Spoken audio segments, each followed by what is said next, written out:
we are living in the attention economy. That means that there is a lot of information, but our possibility to focus on this information is very limited. And that is what's very important when we think about our audience. Now we see that when we speak about media, then this fight for the attention happens not only with other media, but the challenge is that in the times of social networks, you compete with your audience, relatives, friends, commercial organizations. Everywhere they have different messages. Audience pay their attention to the basic fundamental signals that come from the different sources, and usually they are connected with survival. So that is why audience always read more or listen more to news about some viruses, some frauds, some danger for children, as well as non-standard situations and sex, everything that is connection with our life and survival. But if we speak about these topics, then it is very important to remember that scary messages is not always the best solution, because in this situation, when we give some stressful information to audience, they tend to isolate themselves from this information. In this case, the solution can be adding some instructions how audience can avoid or solve this problem. So if you ask me what is the formula of the modern communication, I would say that audience gives its attention in exchange for the emotions that audience gets from the information source. So how can we give to our audience some additional emotions that they expect from us? And here I would like to share with you some research about neurobiology, on how our brains react on different texts. And actually we see that there is physiological connection between good texts and our brain and body reaction on them.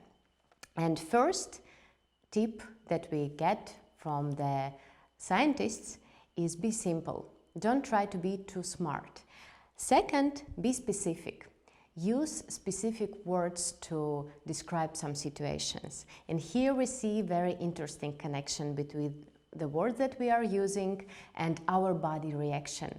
Because in case if you are describing situation with very specific details, for example, you are saying, I took the glass.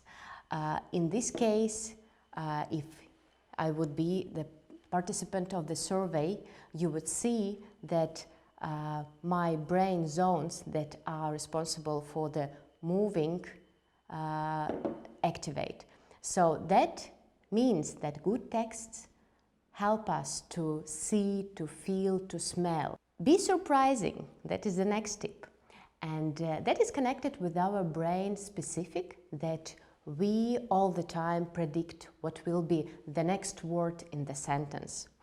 And usually when we are right, we feel okay with that, but that makes our attention to sleep a bit.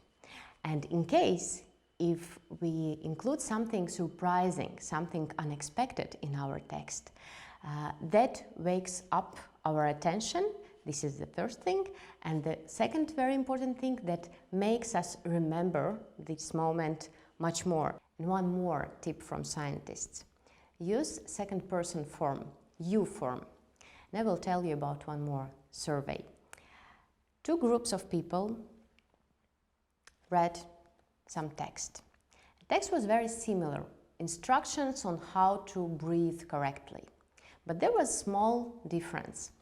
The first group had instructions in impersonal form, just breathing, your diaphragm is moving. The second group had this second person form, when you breathe, your diaphragm is moving. And the most exciting thing about this survey was that after this experiment, the second group showed much better result in learning of this instruction, so they learned much more. So use this second person form in your text as well. If you would ask me to continue my modern communication formula, then I would say that audience give its attention to media, to other companies in exchange of emotions, and keeps its attention thanks to trust.